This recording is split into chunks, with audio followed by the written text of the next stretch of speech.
عرش پہ تازہ چھیڑ چھاڑ، فرش پہ گل پودوں میں کان جدھر لگائیے کان جدھر لگائیے کان جدھر لگائیے تیری ہدایت۔ کل کی گفتگو میں اس بات کا ذکر کیا کہ شیاطین اترتے ہیں کن لوگوں پہ؟ قرآن کی آیت کا ترجمہ پیش کیا تھا، بہتان باندھنے والوں اور گمراہوں۔ مقصد کیا ہے ان کا؟ شیاطین کا مقصد کیا ہے؟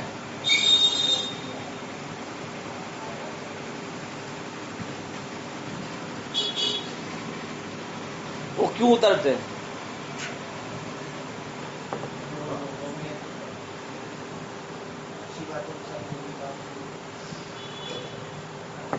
جو بھی تمہارے الفاظ ہے اس میں بولو تاکہ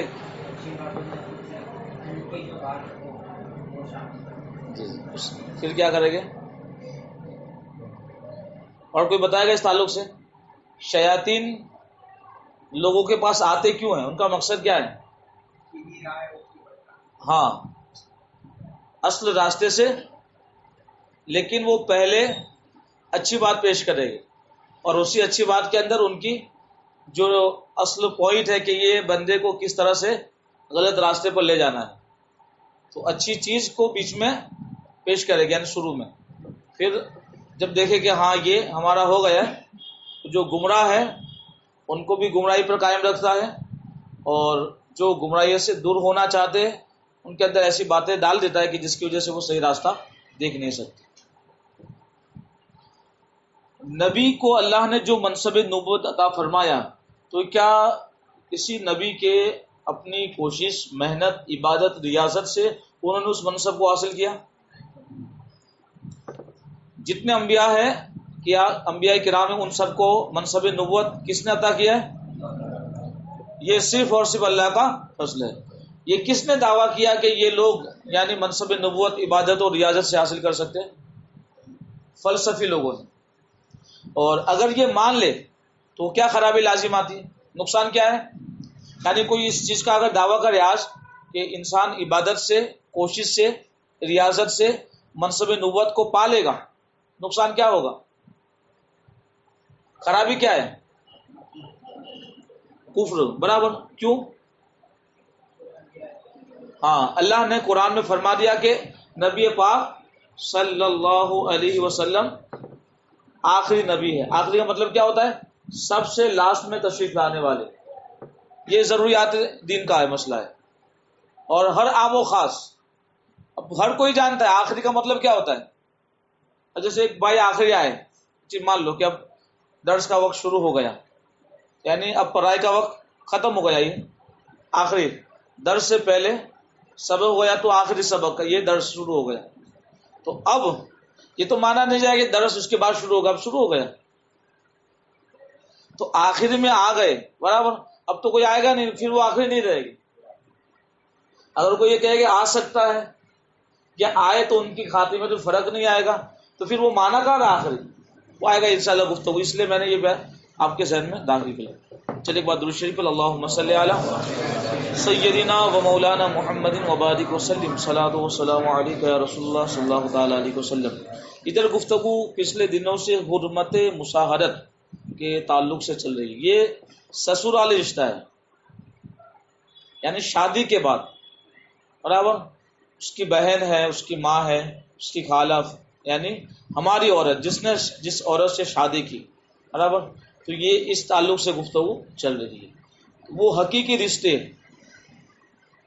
آئی بات سمجھ میں؟ یعنی ہمیشہ کے لیے وہ حرمت ہے۔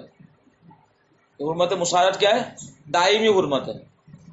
چلیے ایک مسئلہ اور، چٹکی لینے، یعنی اپنے انگوٹھے اور یہ انگوٹھے کے بغل والی انگوٹھی کے ذریعے، انگلی کے ذریعے، ہاتھ کے انگوٹھا اور بغل والی انگلی کے ذریعے کسی عورت کے کو چٹکی لی، دانت کاٹنا، تو اس کا بھی یہی حکم ہے کیا کہ شہوت سے ہو تو حرمت مصاہرت ثابت ہو جائے گی.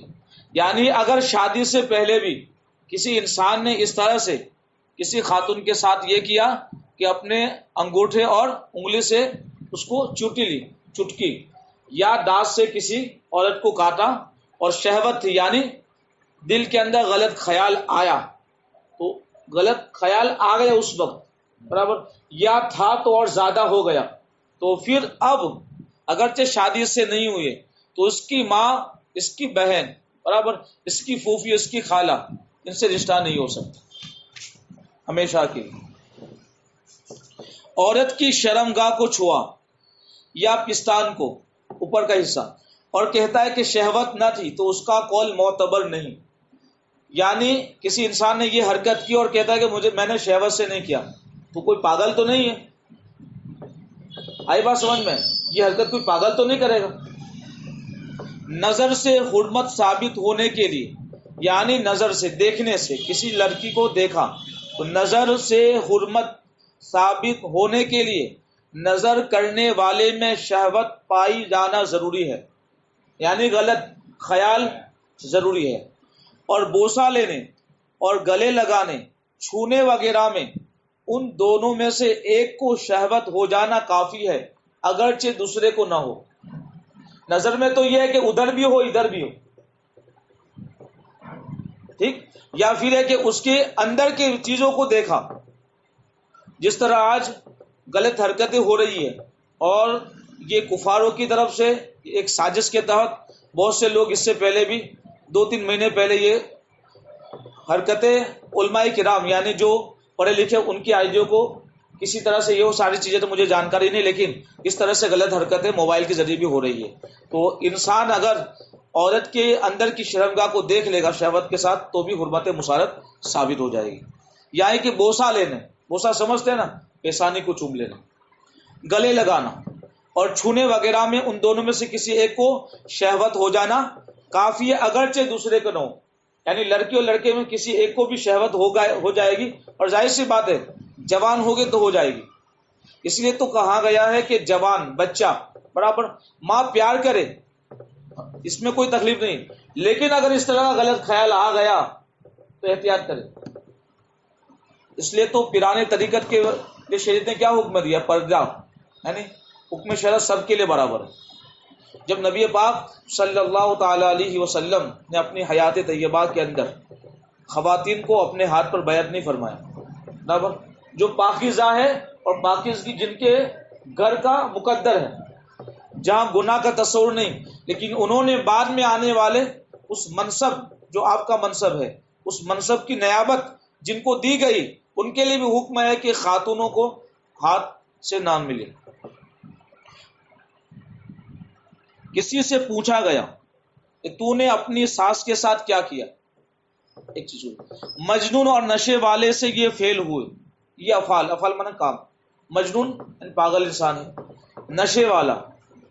اب یہاں یہ چیز دیکھی جائے گی کہ واقعی پاگل ہے مجنون، اور نشے والا جس کے نشے میں اس کی عقل ختم ہو گئی ہو وہ، ورنہ تو وہ مجنون اور پاگل وقتی طور کا ہو اور ان کے ساتھ یہ کام کیے گئے، تو جب بھی وہی حکم ہے اور شرطیں پائی جائے گی تو حرمت ثابت بھی ہو جائے گی.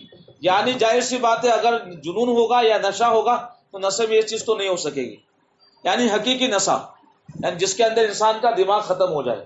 آج کل نے وہ نہیں کہتا یار طلاق دے دی میں نے شراب پی لی، تو یہ تو بھان تھا نا شراب پینا حرام.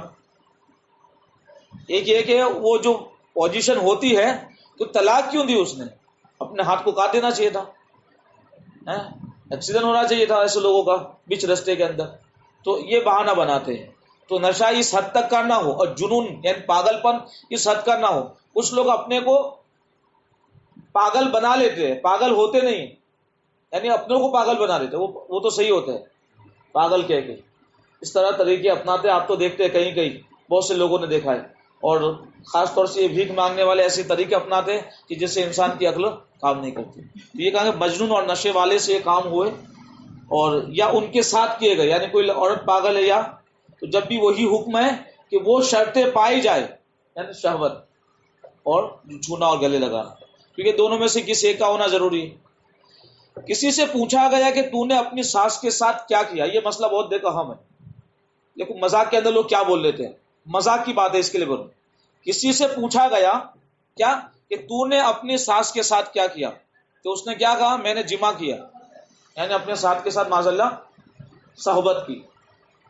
حرمت مصارت ثابت ہو جائے گی.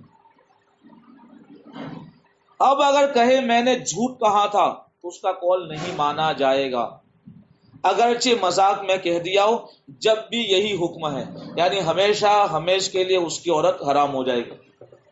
کتنے لوگ مذاق میں اور فل ہو جاتے ہیں، یعنی شریعت کا پاس و لحاظ نہیں رکھتے لوگوں کو چرانے کے لیے. یہ بات آگے سمجھ میں، یعنی مسئلہ تھوڑا اہم مسئلہ ہے، سمجھ میں آئیے سکتے ہیں. یعنی یہ وہ نہیں کہتے کہ بالکل جو دین کا علم بھی نہیں رکھتے اور لوگوں کے اندر مطلب اپنی غلط فعل کی شان بیان کر رہے ہیں. یعنی کسی نے مذاق کہا کہ تو نے کیا کیا، تو اس نے کہا میں نے اپنی ساس کے ساتھ تو صحبت کر لی، اور تو یہ بس اتنا کہا، حرمت مصارت ثابت ہے. اب اس کی بیوی اس پر ہمیشہ کے لیے حرام. اب طلاق دے کے نہ دے، آئی بات سمجھ میں. وہ طلاق، اور طلاق میں بھی کیا ہے معلوم ہے، طلاق دینے کے اندر کیا ہے، 3 صورتیں ہیں. ایک دی تو ریٹرن ہے، 2 دی تب بھی ریٹرن ہے. یعنی اگر سراحت کے ساتھ دیے نا تو بغیر نکاح کے انسان اپنی عورت کو واپس لا سکتا ہے. صرف 3 طلاق دے تو اس میں یہ ہے کہ پھر جب عدت گزر جائے تو پھر اس کو الگ کسی اور سے شادی کرنی ہوگی، پھر اس کی عدت ختم ہو جائے، پھر وہ اپنے شوہر کے پاس دوبارہ ریٹرن آ سکتی ہے. لیکن یہ چیز کے اندر تو کیا ہے کہ کوئی صورت ہے ہی نہیں، ہمیشہ کے لیے حرام. طلاق میں بھی کہنے والے کی میری ہمیشہ کے اوپر حرام ہو جائے گی. اب اگر کہے کہ میں نے جھوٹ کہا تھا، لوگ کہتے ہیں میں تو مذاق کر رہا تھا، تو اس کا قول نہیں مانا جائے. چونکہ نہیں کہتے کہ برے لوگ تو ایسے برے ہو گئے ہیں کہ ان کو برے کام کرنے میں اور چرچا کرنے میں پریشانی نہیں، تو ہم اچھا کام کرے تو اچھا کام کرنے میں ہمیں شرم نہیں کرنی چاہیے. حرمت مصاحرت مثلا، یعنی مثال کے طور پر اداہرت، شہوت سے بوسہ لینے یا شہوت سے چھونے یا نظر کرنے کا اقرار کیا. کسی نے کہا کہ میں نے فلاں کو شہوت سے بوسہ لیا تھا یا چھوا تھا یا نظر کی تھی، تو حرمت مصاحرت ثابت ہو جائے گی. اور اگر یہ کہے کہ اس عورت کے ساتھ نکاح سے پہلے اس کی ماں سے جمع کیا تھا، یعنی شادی ہو گئی، پھر لوگ کہتے ہیں چرچا کرتے ہیں، کہا کہ میں نے اس کی ماں کے ساتھ یہ کام کیا تھا، تو جب بھی یہی حکم رہے گا. یعنی اب ختم کر معاملہ، اب وہ عورت اس کے لیے عورت نہیں رہے گی. آئی بات. اب اس کو حکم ہے کہ وہ جدا کر دے، مگر عورت کا مہر اس سے باطل نہ ہوگا، وہ بدستور واجب رہے گا. یعنی شادی میں جو مہر ہے نا، اتنے مہر کے عوض شوہر سے کہا تو نے قبول کی فلاں کی لڑکی کو، تو وہ دینا پڑے گا. آئی بات سمجھ میں. لیکن وہ لڑکی اس کے اوپر حرام ہے. کسی نے ایک عورت سے نکاح کیا اور اس کے لڑکے نے عورت کی لڑکی سے کیا جو دوسرے شوہر سے ہے تو حرج نہیں. یہ تو مسئلہ بیان ہو چکا. یعنی ایک لڑکی ہے جو شوہر کی ہے، اور ادھر وہ عورت جس کی شادی پہلے ہو چکی تھی یا نہیں ہوئی ہے، وہ آئی بات سمجھ میں. لیکن یہاں شادی والی صورت ہی بنتی ہے. وہ عورت جو آئی شوہر کے ساتھ، تو وہ اس کے ساتھ بھی لڑکی ہے یا لڑکا، اور ادھر اس کا لڑکا یا لڑکی. دیکھیں مسئلہ، کسی ایک عورت سے نکاح کیا اور اس کے لڑکے نے عورت کی لڑکی سے نکاح کیا، تو پتا چلا مرد کا لڑکا ہے اور عورت کی کیا ہے، دونوں کی شادی ہو چکی ہے.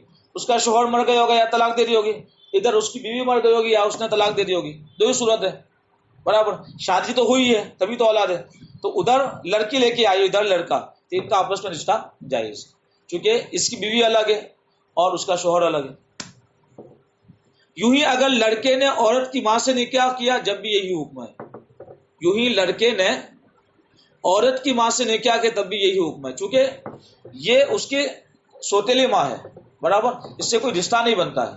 ہاں چونکہ اب وہ باپ کی منقوہ ہو گئی، اس لیے وہ اس سے شادی نہیں کر سکتا، اس لیے تو حکم گزر چکا. آئی بات سمجھ میں کہ اگر اس نے جمع نہیں کیا تو لڑکا کر سکتے اس سے، لیکن ادھر ماں سے اس کا کوئی رشتہ ہی نہیں، یعنی وہ اس کی ماں تو اس کے لیے اجنبی ہے کہ نہیں. یہ عورت بھی اجنبی ہے، لیکن چونکہ اس کے باپ نے شادی کر لی اس لیے اب اس کے ساتھ رشتہ ہو گئے. عورت نے دعویٰ کیا کیا کہ مرد نے اس کے اصول مانا سمجھتے نا، ماں، دادا، دادی وغیرہ، یا فرو یعنی اس کی بچی یا اس کی بھتیجی بانجی جو بھی، بشہوت چھوا یا بوسہ لیا یا کوئی اور بات کی جس سے حرمت مشاہرت ثابت ہو جائے، یعنی شادی ہو چکی تھی، پھر کسی کے بیچ میں عورت نے یہ کہا کہ یہ مرد نے تو میری ماں کے ساتھ یا میری دادی کے ساتھ یا میری بیٹی کے ساتھ یا میری بانجی بھتیجی کے ساتھ اس طرح سے کیا ہے، اور مرد نے انکار کیا تو قول مرد کا مانا جائے گا جبکہ عورت گواہ پیش نہ کر سکے۔ آئی بات سمجھ میں؟ کیونکہ یہ اصل کیا ہے، شریعت کے اندر عورت کی بہت سے معاملات میں رائے کو معتبر نہیں مانا گیا۔ ہاں وہ گواہ پیش کر دے، وہ بھی شرعی گواہ، دو فاسق نہ ہو، کھلے عام گناہ نہ کرتے ہو تو اس کی بات مان لی جائے گی، چونکہ وہ جلد باز ہوتی ہے، اس لیے تو طلاق کا اختیار اس کو نہیں دیا گیا، کیونکہ عورت بہت سی چیزوں کے اندر کم فہم ہوتی ہے، وہ معاملے کو پوری طرح سمجھ، جلد باز بھی ہوتی ہے، اس لیے بہت سے پاور اس کو نہیں دیے گئے، یہ اس کے لیے راحت ہے، اس کے لیے سکون ہے۔ تیسری قسم، پہلا حرمت محرمات کا بیان چل رہا ہے۔ نسب کے اندر کتنی عورتیں تھیں؟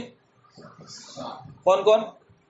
ماں، بیٹی، بہن، ہاں خالہ، پھوپھی، بھتیجی، بانجی، یہ ان سے ہمیشہ کے لیے رشتہ حرام ہے، ٹھیک۔